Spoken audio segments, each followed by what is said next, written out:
Good evening to everybody. আজ আমরা আলোচনা করতে চলেছি হোমিওপ্যাথির এক অত্যন্ত স্পর্শকাতর বিষয়, অর্গানন অফ মেডিসিন।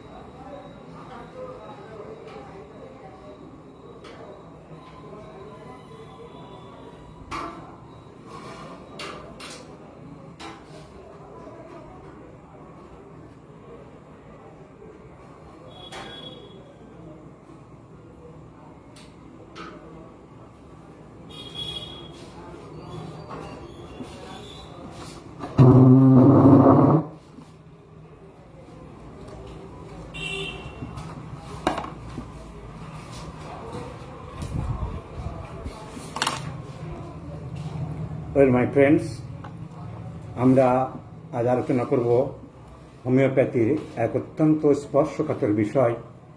এবং যেমন খ্রিস্টানদের ক্ষেত্রে ধর্মগ্রন্থ বাইবেল, মুসলিমদের জন্য কোরআন, হিন্দুদের ধর্মগ্রন্থ মানা হয় গীতা, বৌদ্ধদের ত্রিপিটক, শিখদের গ্রন্থি সাহেব, তেমনি হোমিওপ্যাথদের অর্গানন অফ মেডিসিন। এই বইয়ের মধ্যেই রয়েছে হোমিওপ্যাথির মূল মন্ত্র, সাফল্যের চাবিকাঠি। আমি বারবারই বলেছি, পোস্টেও দেখিয়েছি যে এই বই ভালো করে না পড়ার জন্য, না বোঝার জন্য চিকিৎসা বিভ্রাট হয়। অনেকে ঠিকমতো না পড়ার জন্য, না বোঝার জন্য একটা ভয় এবং আতঙ্কের মধ্যে থাকে। আবার অনেকে যারা পড়েছে, জুনিয়রদেরকে বা ছাত্রদেরকে যেন জিনিসটা সহজে বুঝিয়ে দেওয়া যায়, সহজে বোঝাতে পারে না, সহজে বোঝানোর ক্ষমতা নেই। শুধু ছোট বাচ্চাকে যেমন মায়েরা জুজু দেখায়, তেমনি জুজু দেখানোর মতন হোমিওপ্যাথিক কলেজগুলিতেও ফার্স্ট ইয়ার থেকে ফাইনাল ইয়ার পর্যন্ত ছেলেদের সাথে এই তন্ত্রকথা করা হচ্ছে। এই তন্ত্রকথা চলছে, আমাদের সময়ে চলেছে।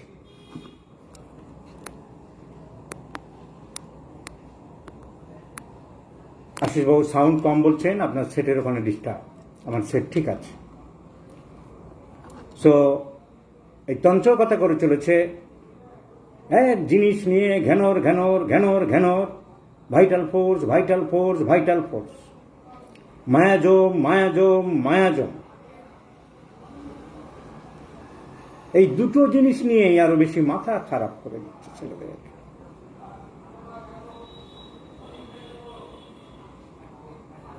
অর্গানন পড়ো, অর্গানন পড়নি, অর্গানন মেনে চলো, অ্যাপ্রোজম এই বলেছে, ওই ফুটনোটে এই বলেছে। মস্তিষ্ক বিকৃতি হওয়ার উপক্রম। সো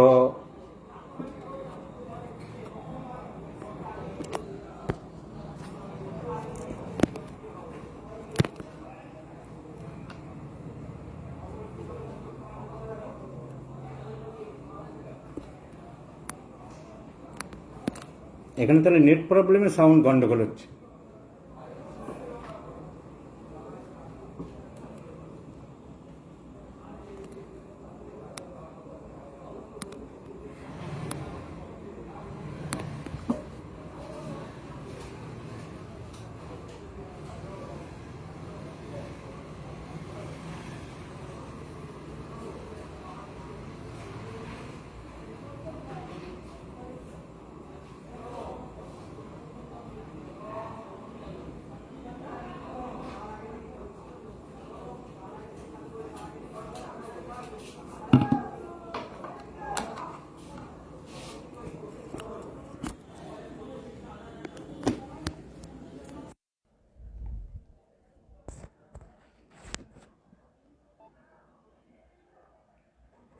হ্যালো, সাউন্ড ঠিক আছে কি, না একটু বেড়েছে, না কি রকম আছে?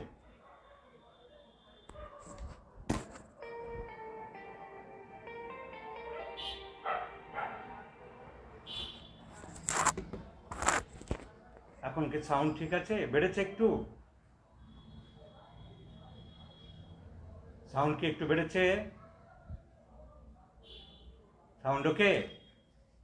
ওকে।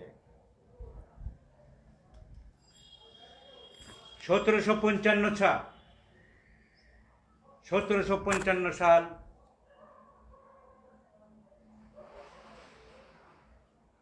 হ্যানিম্যানের জন্ম। 10 বছর যোগ করুন, 1765। আরও 10 যোগ করুন, 1775। 4 যোগ করুন, 1779। 1779। 24 বছর বয়সে হ্যানিম্যান এমডি ডিগ্রি নিলেন, অনেক কষ্ট করে। তার বাবা একজন পেইন্টার ছিলেন, চিনেমাটির পাত্রে কাজ করতেন, গরিবের সংসার। বাবা ক্লাস 4-এর পরে আর পড়াতে চায়নি, মাস্টার মশাইরা জোর করে পড়ালেন যে তোমার ছেলের মধ্যে পার্টস আছে, প্রতিভাবান, ইন্টেলিজেন্ট বয়, একে পড়াতে চাই। পড়লেন, অনেক কষ্ট করলেন, গ্রাম থেকে শহরে এলেন, ছাত্রদের টিউশনি করে 24 বছর বয়সে 1779 সালে হি গট দ্য এমডি। 1779, 1 বছর বাদ দিই, 1780। আমরা ধরে নিতে পারি 1780 সাল থেকে সে ডাক্তারি আরম্ভ করলো, পাশ করার পরের বছর থেকে। 1780 থেকে 1790, 10 বছর তিনি প্র্যাকটিস করতে লাগলেন। মন ভরল না। তখনকার দিনের চিকিৎসা, অনুন্নত চিকিৎসা, বেহিসাবি চিকিৎসা, অবৈজ্ঞানিক চিকিৎসা, মাথা মুন্ডহীন চিকিৎসা, এম্পেরিক্যাল চিকিৎসা তার কোমল মন মেনে নিতে পারল না। তারা 1779-তে পাশ করলো। 1780 থেকে যদি ডাক্তারি করে 1790 পর্যন্ত ডাক্তারির ফাঁকে ফাঁকে সংসার চালানোর জন্য চেম্বারে মন নেই, ডাক্তারিতে মন নেই।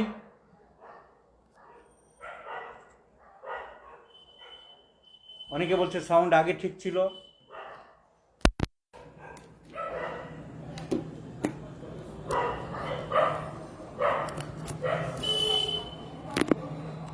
তাহলে আগেরটাই দিলাম।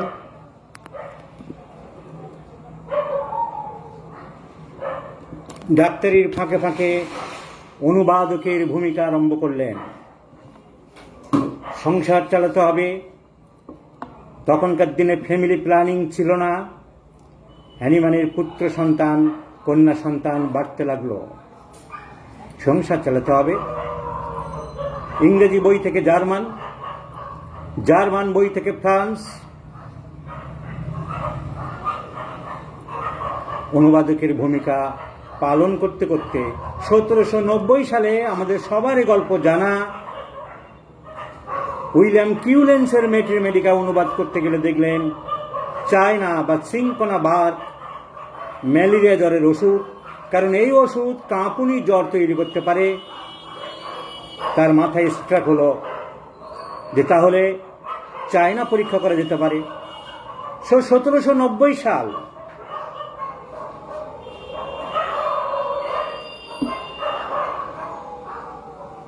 তার জীবনের দিক পরিবর্তন হলো, চিন্তার খোরাক পেলেন।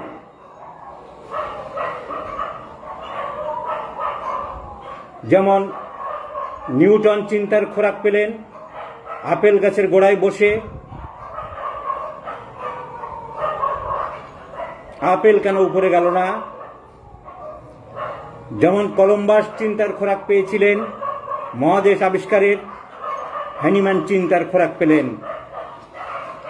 ওষুধ আন্দাজে দেওয়া নয়, ওষুধকে সুস্থ মানব দেহে পরীক্ষা করা যেতে পারে। তারপরে সেই রেকর্ড সিমটমসগুলো খাতায়, ডায়েরিতে রেকর্ড করা যেতে পারে। সেই রেকর্ডের সঙ্গে যখন মিলবে যে রোগীর সিমটম, সেই রোগীকে সেই ওষুধটা দিতে পারে। 1790 সাল থেকে 1796 সাল, আরো 6 বছর টাইম নিলেন হ্যানিম্যান এই থিওরি, এই সিদ্ধান্ত, এই মতবাদ পরীক্ষা নিরীক্ষা করার জন্য। প্রত্যেকটা জিনিস তিনি পরীক্ষা করেছেন, উপলব্ধি করেছেন, এক্সপেরিমেন্ট করেছেন, অনুধাবন করেছেন, পর্যালোচনা করেছেন, বিশ্লেষণ করেছেন, অ্যানালিসিস করেছেন, তবে তিনি একটা কনভিকশন বা সিদ্ধান্তে এসেছেন। তাহলে 1780 সাল থেকে 1790 সাল পর্যন্ত মেডিকেল সায়েন্সে বীতশ্রদ্ধ হয়ে অনুবাদকের ভূমিকায় এ বই সে বই অনুবাদ করে সংসার চালাচ্ছিলেন। এই চিকিৎসা আর করবেন না বলে ডিসিশন নিলেন। 1790 সালে যে থিওরি তিনি পেলেন, যে চিন্তার খোরাক তিনি পেলেন, যে ওষুধগুলো আন্দাজে দেওয়া নয়, ওষুধগুলো পরীক্ষা করা যেতে পারে সুস্থ মানব শরীরের মধ্যে, সেই থিওরি নিয়ে, সেই পদ্ধতিতে তিনি আরো 6 বছর পরীক্ষা নিরীক্ষা করলেন 1796 সাল। এই পরীক্ষা নিরীক্ষার ফলে তিনি প্রথম একটি রচনা বের করলেন, an essay on a new principle. আমি একটা নতুন প্রিন্সিপল পেয়েছি, একটা নতুন নীতি পেয়েছি, for ascertaining the curative power of the drugs. An essay, তিনি একটা রচনা লিখলেন, নাম দিলেন an essay on a new principle, একটা নতুন নীতির উপরে, for ascertaining the curative power of the drugs. ওষুধের আরোগ্য ক্ষমতা, ওষুধের মধ্যেই মানুষের আরোগ্য ক্ষমতা একটা ওষুধের ভিতরে কিভাবে লুকিয়ে আছে, and some examinations of the previous principles. নতুন পদ্ধতির সাথে কম্পেয়ার করার জন্যে, কন্ট্রাস্ট করার জন্যে, ডিফারেন্স করার জন্যে, পার্থক্য নিরূপণ করার জন্য আমি নতুন থিওরির সাথে পুরানো থিওরির চিন্তা ভাবনা করেছি। তো তিনি লিখলেন an essay on a new principle for ascertaining the curative power of the drugs and some examinations of the previous principles. এই পদ্ধতি, এই এসে, এই রচনায় বলা যেতে পারে birth year of homeopathy, homeopathy আবিষ্কারের সূচনা লগ্ন, সূচনা পর্ব 1796 সালকে। তাই আমরা হোমিওপ্যাথির জন্ম, হোমিওপ্যাথির প্রতিষ্ঠা, হোমিওপ্যাথির ফিতে কাটা, হোমিওপ্যাথির উদ্বোধন বলতে পারি হ্যানিম্যানের ওই ছোট্ট আর্টিকেলের মধ্যে, an essay on a new principle for ascertaining the curative power of the drugs and some examinations of the previous principles. ছাপা হলো কোথায়? তার প্রিয় বন্ধু হুপল্যান্ডের জার্নালে। হুপল্যান্ড তখনকার একটা নামকরা ফিজিশিয়ান ছিলেন। তার ম্যাগাজিন ছাপা হলো 1796 সাল। 4 বছর যোগ করুন, 1800। তাহলে 1796-90 সালে 1790 সালে থিওরিটা মাথায় পেলেন উইলিয়াম কিউলেন্সের মেট্রামেডিকা সিঙ্কোনা বার্গ চ্যাপ্টার অনুবাদ করার সময়। 1790 থেকে 1796 উনি বলেন না, এই থিওরি নিয়ে একটা কিছু কাজ করা যেতে পারে। অনেকগুলো ওষুধ পরীক্ষা নিরীক্ষা করছেন, 6 বছর হয়ে গেল। আরো 4 বছর যোগ করুন, 1860 চলে আসলো। 1800 আরো 5 বছর যোগ করি, 1805। এর মধ্যে তিনি অনেকগুলো ওষুধ, 27টা ওষুধ নিজে পরীক্ষা নিরীক্ষা করে ফেলেছেন। তার পক্ষে সুবিধা হয়েছিল ওষুধ পরীক্ষা নিরীক্ষা করার, কারণ কোনগুলোর মধ্যে ওষুধের পার্টস আছে, কোনগুলোর মধ্যে, কোন ভেজিটেবলস গ্রুপের মধ্যে অ্যালকালয়েড আছে, কোন কোন মেটালিক গ্রুপ ওষুধ তৈরি করা যেতে পারে, তা তার জানার সুবিধা ছিল, কারণ হি ওয়াজ এ গ্রেট কেমিস্ট। কেমিস্ট্রির উপরে তার অসাধারণ পাণ্ডিত্য ছিল। তিনি ভাষা জানতেন, ফিজিক্স জানতেন, কেমিস্ট্রি জানতেন। কেমিস্ট্রি তিনি যদি হোমিওপ্যাথি ডাক্তারের আবিষ্কার না করতেন, হোমিওপ্যাথিক চিকিৎসা না করতেন, তিনি কিন্তু একজন খুব উঁচু দরের কেমিস্ট হতে পারতেন। কেমিস্ট্রির মানুষ। তাই 1805 সালে তিনি 27টা ওষুধ আবিষ্কার করে ফেললেন, পরীক্ষা করে ফেললেন। 1790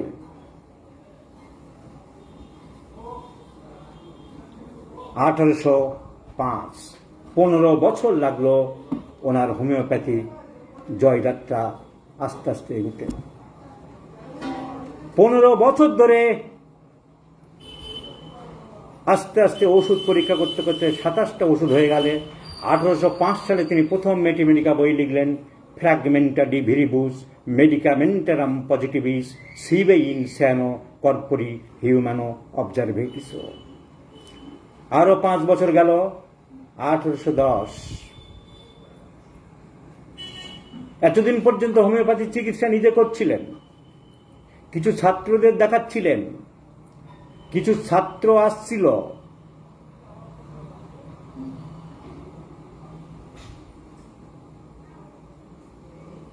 কিন্তু এই হোমিওপ্যাথি আমি আবিষ্কার করলাম। কেন আবিষ্কার করলাম? এইবারে উনি বই লিখবেন বলে ঠিক করলেন 1810 সালে অর্গানন অফ মেডিসিন। যদিও এই অর্গানন অফ মেডিসিনের কি বলতে চাইছেন তার কিছুটা ওই 1805 সালে আরেকটা বই বের করেছিলেন, মেডিসিন অফ এক্সপিরিয়েন্স, তার মধ্যে দিয়েছিলেন। তাহলে বলা যেতে পারে 1805 সালে medicine of experience is the precursor of Organon of medicine. 1810 সালে ওটাকে মডিফাই করে আরো সুন্দর করে উনি বের করলেন অর্গানন ডার র্যাশনালিন হেলকুন্ডি, Organon the rational art of healing.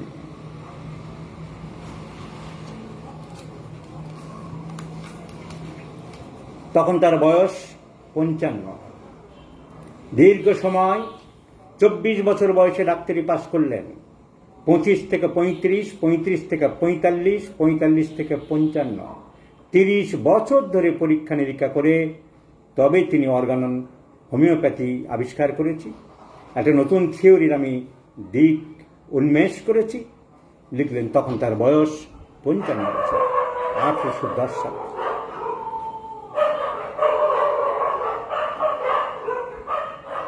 এই বইয়ের প্রিফেসে তিনি লিখলেন, অর্গানন বইয়ের preface,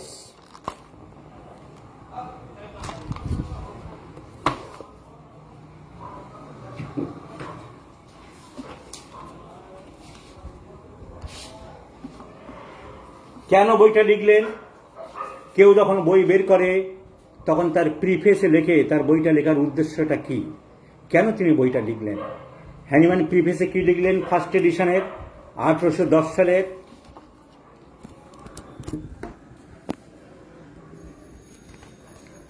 preface to the first addition.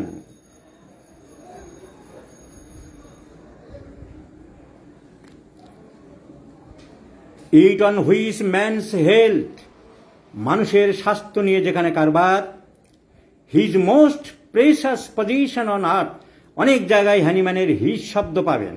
His মানে তিনি ঈশ্বর বিশ্বাসী ছিলেন, হিজ মানে গড। সব জায়গায় যেখানে উনি হিজ বলেছেন সেখানে গডকে বুঝিয়েছেন। His most precious position on earth depends time who has subjected to its serious, honest investigation and has communicated to the world the results of his conviction in writings.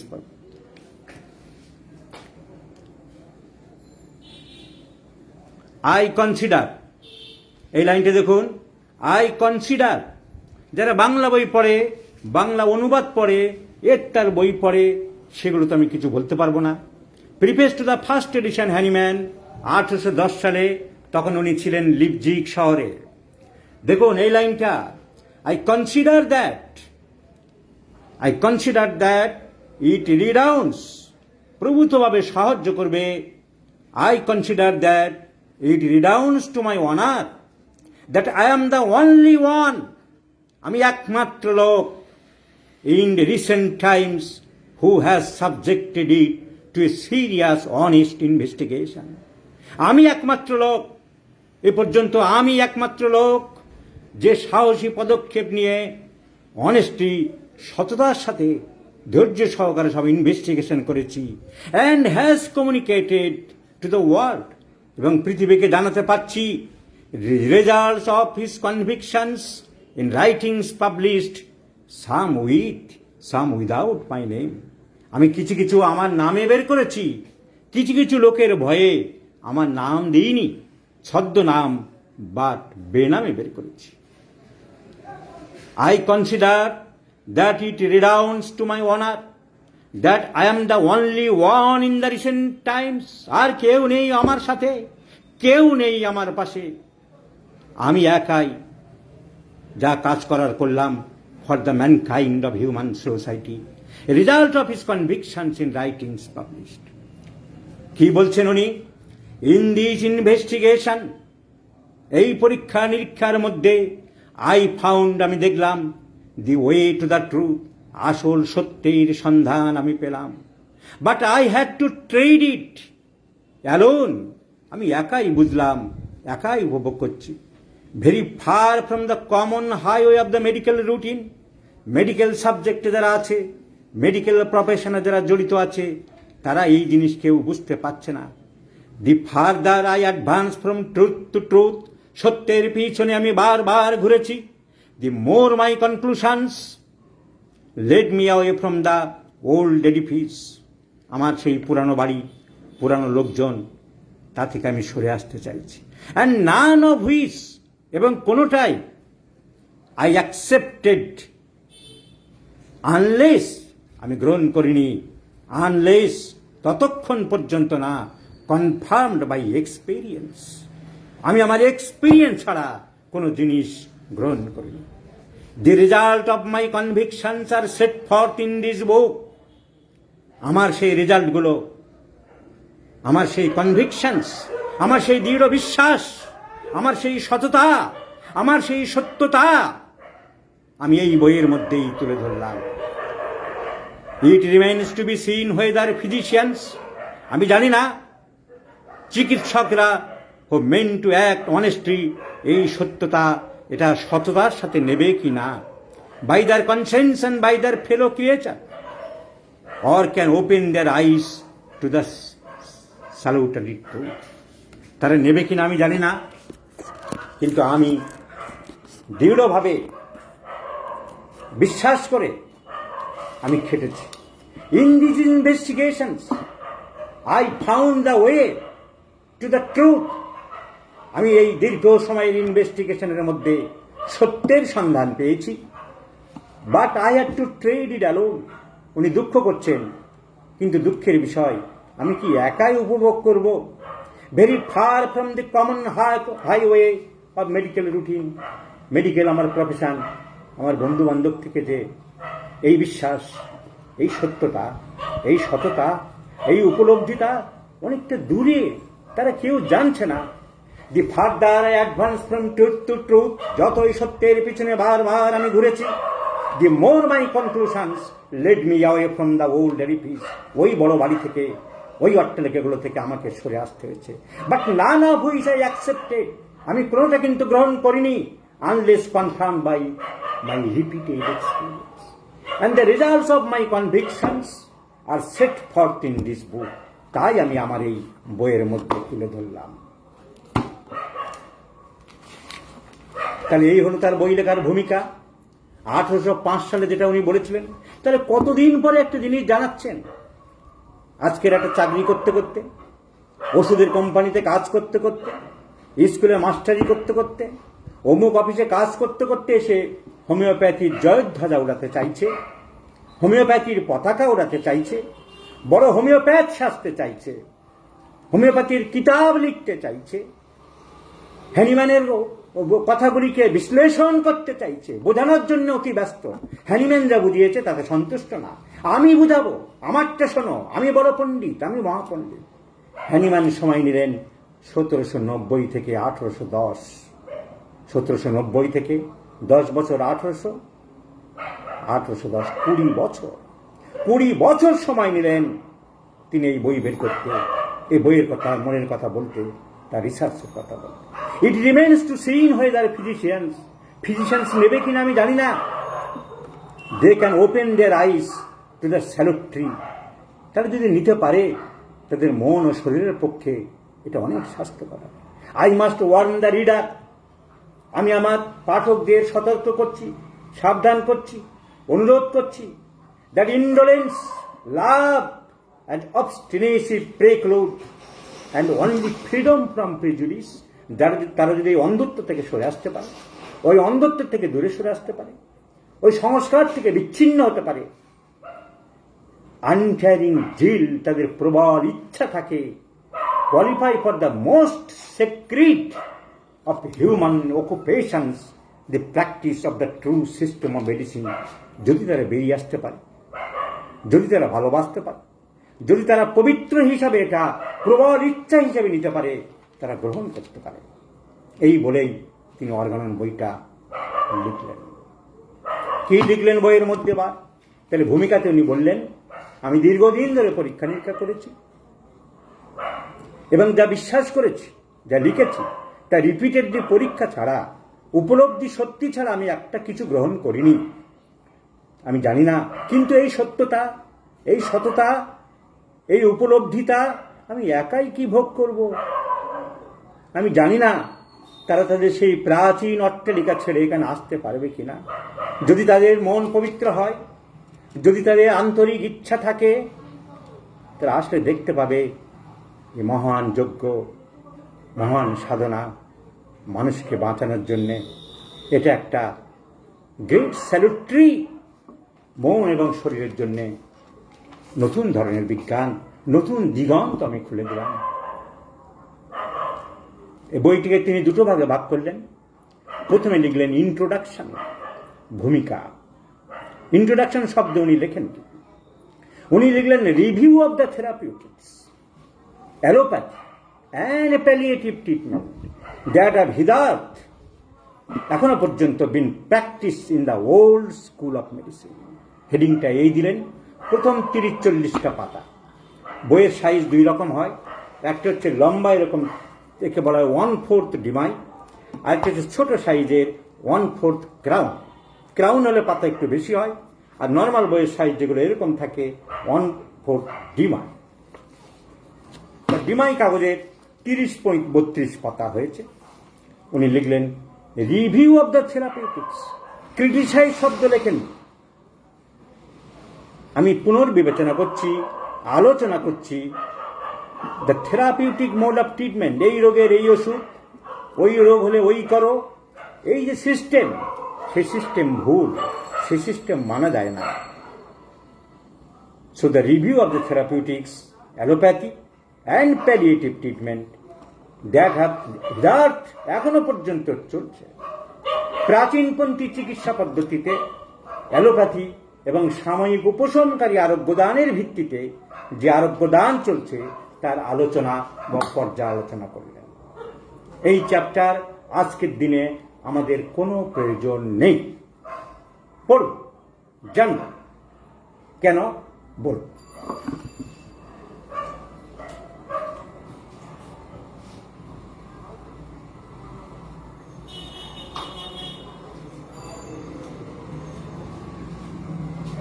এই 30-35টা পাতা কেউ পড়ে না, মন দিয়ে দেখে না।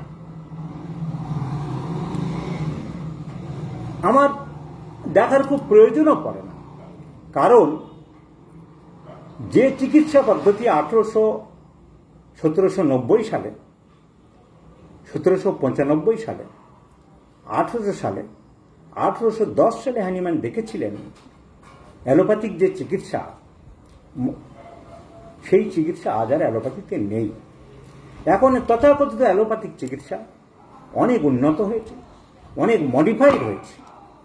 তো হ্যানিম্যান তখনকার দিনের চিকিৎসকদের কনভিন্স করার জন্য কেন আমি হোমিওপ্যাথি আবিষ্কার করলাম, এই প্রাচীনপন্থী চিকিৎসা পদ্ধতি থেকে পার্থক্যটা কি তোমাদের আমি বোঝাচ্ছি, সমালোচনা করছি, দেখাচ্ছি।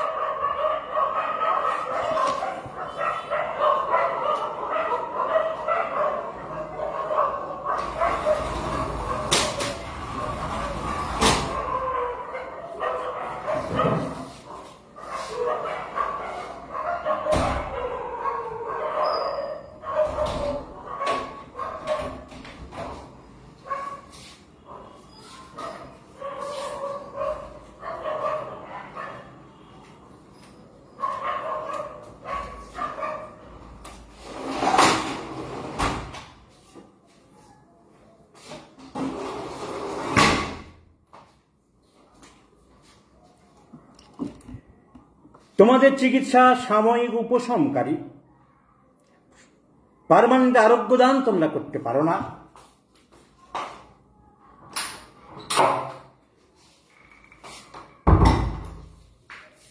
হ্যানিম্যান যেহেতু একটা নতুন চিকিৎসা বিজ্ঞান আবিষ্কার করলেন, একটা নতুন পদ্ধতি সমাজকে দিতে চাইলেন, তাই রিভিউ করলেন আগেরটা থেকে আমি কেন করলাম। যে কোনো জিনিসই মানুষ করে, শুধু পুস্তক বলে না। হ্যানিম্যান সেটি করবেন।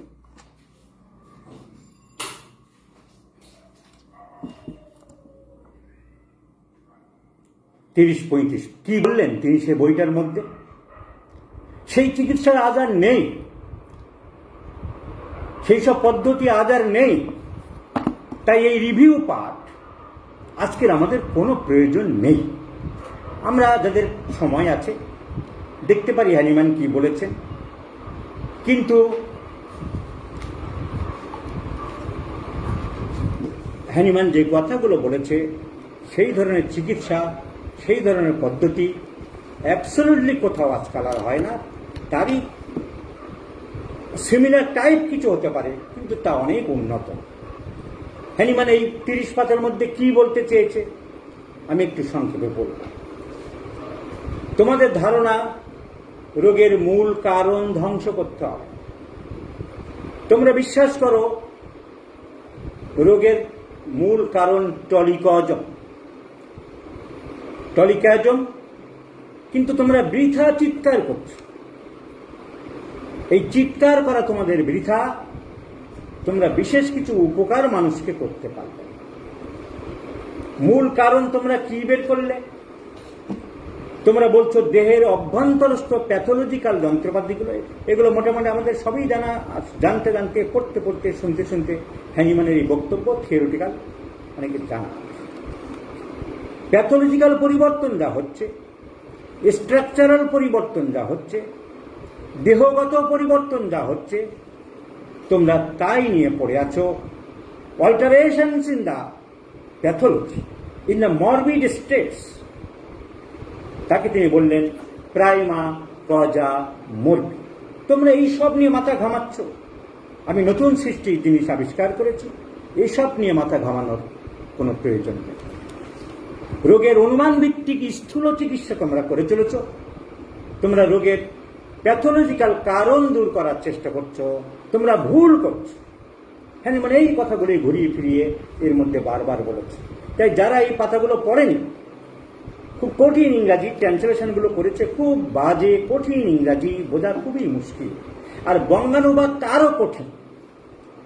তুমি যদি ইংরেজি থেকে বাংলা করলে, যারা যারা করেছে, সহজভাবে কেউ করতে পারে, সহজ জিনিস বোঝে না।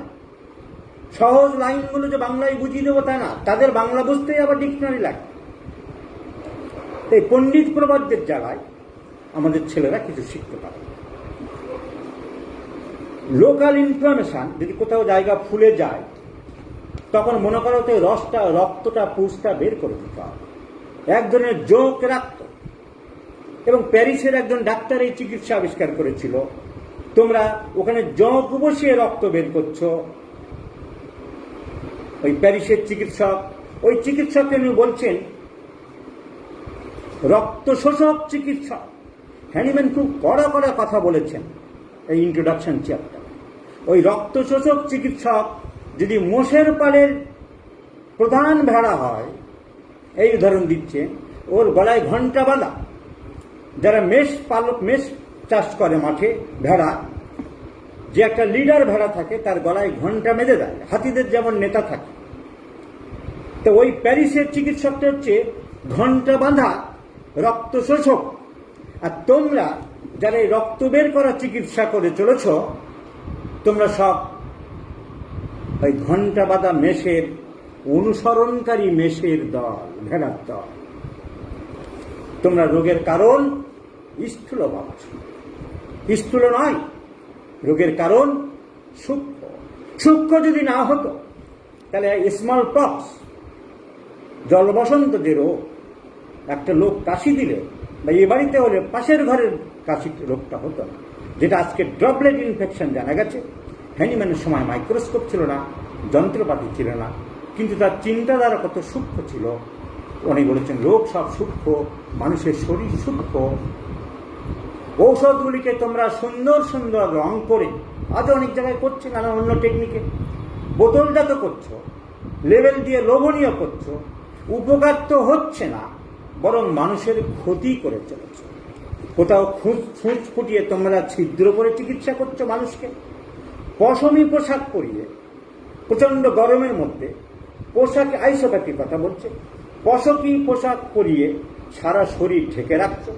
কোথাও বমি করানোর জন্য অ্যান্টিএমেটিক ওষুধ খাওয়াচ্ছ, গরম জলে পা ডুবিয়ে রাখতে বলছো, ক্ষুধা বৃদ্ধির জন্য অ্যাপারামেন্ট ওষুধ দিচ্ছ। তোমরা এই সব করে চলছ। ফোসকা তৈরি করে পুঁজ বের করতে হবে বলে মেটেরিয়াম লাগাচ্ছ। তোমরা ক্যান্থারিসের পুলটিস লাগাচ্ছ, তোমরা গরম মালিশ লাগাচ্ছ, তোমরা অপ্রয়োজনীয় অস্ত্রোপচার করছো।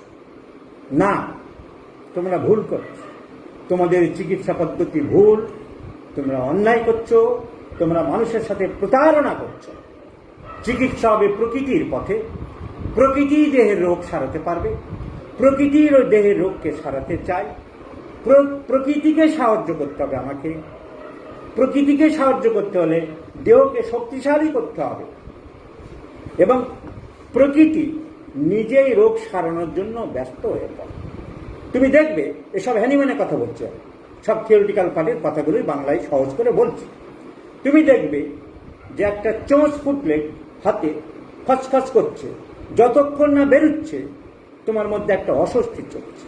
তোমার জীবনে শক্তি, তোমার শরীর ওটাকে বের করে দেওয়ার জন্য আপ্রাণ চেষ্টা করছে। তোমার দাঁতের গোড়ে একটা মাছের কাঁটা ফুটলে, তোমার গলায় একটা কাঁটা, তোমার খচখচ করছে, তোমার জিভ যাচ্ছে, দাঁত যাচ্ছে, প্রকৃতি চাইছে। তোমার ল্যারিংসের ভিতরে একটা খাওয়ার সময় খাদ্যবানা চলে গেলে তা বের করার জন্য হাঁচি, কাশি এবং কনস্ট্যান্ট তোমার অস্বস্তি বোধ হচ্ছে। তার মানে কি? তার মানে প্রকৃতি চায় রোগ সারাতে। প্রকৃতি অবাঞ্ছিত জিনিস শরীরের মধ্যে রাখতে চায় না। এই জীবনী শক্তি সূক্ষ্ম, আর তোমরা স্থূল বুদ্ধি নিয়ে স্থূল চিন্তা করে চলেছ দিনের পর দিন। তোমরা স্নায়বিক শক্তি বৃদ্ধি করার ওষুধ দিচ্ছ, তোমরা বলাধানকারী ওষুধ দিচ্ছ, তোমরা স্বাচ্ছন্দ্যবর্ধক ওষুধ দিচ্ছ, তোমরা যৌন শক্তি বর্ধককারী ওষুধ দিচ্ছ, কিন্তু মানুষের কোনো চিকিৎসা করছো না, মানুষ নিয়ে কিছু ভাবছো না। তোমরা যৌন শক্তি বৃদ্ধির জন্য অ্যাম্বার গ্রিস দিচ্ছ, সিনকাস দিচ্ছ, তখন এসব দেওয়া তো হ্যানিম্যানের সময় উনি উদাহরণ দিয়েছেন। ক্যান্থারাইডিন দিচ্ছ, ট্যাপলস দিচ্ছ, এলাচ খাওয়াচ্ছ, দারুচিনি খাওয়াচ্ছ, ভ্যানিলা খাওয়াচ্ছ। কানে কম শুনছো বলে এক ধরনের বিদ্যুতের মৃদু উত্তেজনা দিচ্ছ। ভয়ঙ্কর পারদ জাতীয় ওষুধ খাওয়াচ্ছ নানান রকম ঘাতে। মার্কুরেরিয়া, ক্যালোমেল, করোসিভ সাপ্লিমেন্ট, মার্কুরিয়াস কর যেটা, মার্কুরিয়াস ওয়াইনমেন্ট লাগাতে দিচ্ছ। ম্যালেরিয়াতে তোমরা একমাত্র কুইনাইন ধরে বসে আছো, কিন্তু একমাত্র কুইনাইন ম্যালেরিয়ার ওষুধ নয়। আরোগ্য লাভ হইয়া গিয়াছে বলিয়া তোমরা হাসপাতাল থেকে রোগী ছেড়ে দিচ্ছ, কিন্তু রোগী আরোগ্য হইতেছে না। বাড়ি আসিয়া তার ক্ষুধা হইতেছে না, তার পেট গুড়গুড় কমিতেছে না, সে চোখ মুখে ধাঁধা দেখিতেছে। আদর্শ আরোগ্য তোমরা করতে পারছো না। তোমরা হাসপাতাল থেকে আরোগ্য হয়েছে বলে নিদান দিয়ে ছেড়ে দিলে। টাইফাস জ্বরে তোমরা ভ্যালেরিয়ানা মাদার খাওয়াচ্ছ, ভ্যালেরিয়া গাছের রস খাওয়াচ্ছ। চোখ উঠলে, চোখের ইনফেকশন হলে তোমরা সেন্ট ইটস সেলফ, যেটা পারদ থেকে রেড অক্সাইড অফ মার্কারি, যেটা থেকে উনি পরে ওষুধ বানিয়েছেন সিনাবেরিস, তাই তোমরা লাগাতে দিচ্ছ। তোমরা পালস রেট কমে গেলে ডিজিটালিস খাইয়ে যাচ্ছ দিনের পর দিন, যার ডাক নাম ফক্স ক্লোভ। কিন্তু একটা সময় ওই ডিজিটালিস খাওয়াতে খাওয়াতে তার পালস রেট এত কমে যাবে, কিংবা বন্ধ করলে পালস রেট আবার এত উচ্চ হারে বাড়তে থাকবে, যাকে আমি বলছি সেকেন্ডারি অ্যাকশন, সেই রোগী মৃত্যুর দিকে চলে যায়। তোমরা তাকে আর বাঁচাতে পারছো না। তোমাদের বয়কট করা উচিত, তোমাদের একত্রে বাতিল করা উচিত। তোমাদের চিন্তাধারা ভুল, তোমাদের আইডিয়া রং, তোমাদের বিবেকের তাড়না হচ্ছে না,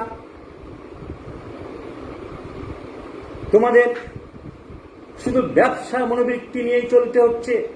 তোমাদের মধ্যে তো কেউ কেউ বিবেকের তাড়না অনুভব করেছে। হ্যানিম্যান খবর রাখতেন, পণ্ডিত ব্যক্তি ছিলেন। উনি কয়েকজনের নাম বলেছেন এক জায়গায় ঘুরিয়ে ফিরিয়ে। ক্রুজার হ্যানসেন বিবেকের তাড়নাও অনুভব করে লেখা দিয়েছেন, এই চিকিৎসা ভুল, বাতিল করো। তোমাদের মার্কার হার্স লেখা দিয়েছেন। একজন ড্যানিশ আর্মি ফিজিশিয়ান ড্যানিশ স্টলও বারণ করেছেন যে চিকিৎসা পদ্ধতি ভুল, আমি মানি না। তবু তোমাদের কোনো সম্বিত ফিরছে না। এসব পর্যবেক্ষণ করেই আমি হোমিওপ্যাথি আবিষ্কার করেছি। হোমিওপ্যাথি নিয়ে একবার তোমরা ভাবো, আমার প্যাথি নিয়ে একবার চিন্তা করো।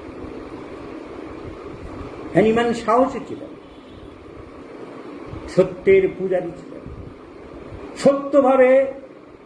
সত্যকে বলতে তিনি দ্বিধা করেননি। রূঢ়ভাবে লিখতে তিনি ভয় পাননি। বিবেকানন্দের যে কথা পরবর্তীকালে আমরা জেনেছি, সত্যের জন্য সবকিছু ত্যাগ করা যায়, কিন্তু কোনো কিছুর জন্য সত্যকে ত্যাগ করা যায় না। হ্যানিম্যানটা তিনি ইন্ট্রোডাকশনে যে ভাষা ব্যবহার করেছেন, ভদ্র নম্রভাবে, তোমরা বৃথা অহংকারে পরিতৃপ্ত হয়ে আছো। তোমরা পথভ্রষ্ট হইয়া নানা কল্পিত পন্থায় একজনের পর একজন আবিষ্কার করিতেছ। তোমাদের গুরুরা যা করেছে, একজন যে থিওরি আবিষ্কার করে গেল, কিউরেরিয়া কিউরেন্টার, কন্ট্রারিয়া কন্ট্রারিস কিউরেন্টার, আর শিষ্যরা সেই ভণ্ড গুরুর প্রতিধ্বনি করিয়া চলছে। বৃথা চিৎকার ছাড়া তোমরা কিছুই করতে পারছ না। বৃথা গর্বে তোমরা স্ফীত ফুলে আছো। তোমাদের গবেষণাগুলি বেশিরভাগ শুধু জমকালো, নিরস, অর্থহীন। আরোগ্য বিধানের সংকেত দানে সম্পূর্ণ অক্ষম আমি বলছি। এইসব তোমাদের কারুর একাগ্রতার সাধনা নয়। কেউ গুছিয়ে সাধনা করে কিছু করনি। তোমাদের এই জোঁক লাগিয়ে রক্ত খাওয়ানো, প্যারিসের রক্ত পিপাসু চিকিৎসকের অনুকরণে সবাই এই পথ ধরেছ। এই যেন কসাইখানার দরজা খোলার এক গড্ডালিকা প্রবাহে চলেছ। প্রতিটা লাইন আমি ইন্ট্রোডাকশন থেকেই বলছি, আমি নিজে বোঝাচ্ছি। কি সাংঘাতিক কথা হ্যানিম্যান এখানে বলেছেন। এই যেন কসাইখানার দরজা খোলা এক প্রতিযোগিতা তোমরা আরম্ভ করছ। রোগের মূল যে গভীরে, কিন্তু তোমাদের কাণ্ডজ্ঞান নেই। তোমরা কাণ্ডজ্ঞানহীন ভাবে রোগ আরোগ্যের নামে অস্বাভাবিক উপায়ে রোগ লক্ষণকে দূর করার প্রচেষ্টায় খেলায় মেতে আছে। তোমাদের সব বৃথা স্বপ্নবিলাস, ভিত্তিহীন অলীক কল্পনা, অলীক ধারণা। কোনো উপকার তো কোনো মানুষের হচ্ছে না, কোনো কল্যাণ তো পৃথিবীর মানুষের হচ্ছে না, বরং মানব জাতি আরো পীড়িত হয়ে পড়ছে, মানব জাতি আরো ক্ষতিগ্রস্ত হয়ে পড়ছে। এসব কোনো বিজ্ঞানসম্মত চিকিৎসা তোমাদের নয়। এসব তোমাদের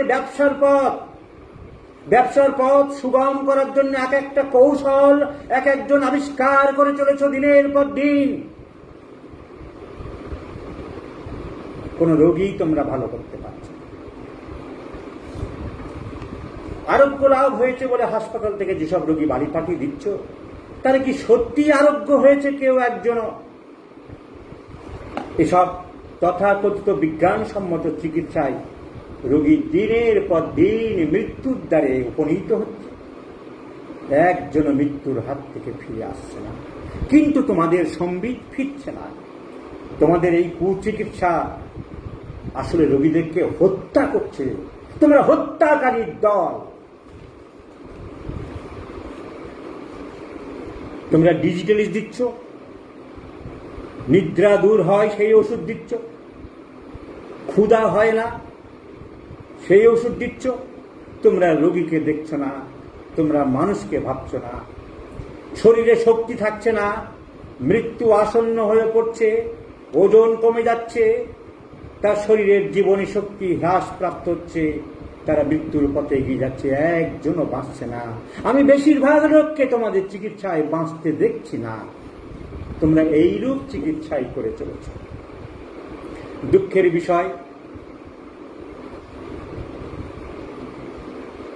2500 বছর পেরিয়ে গেল,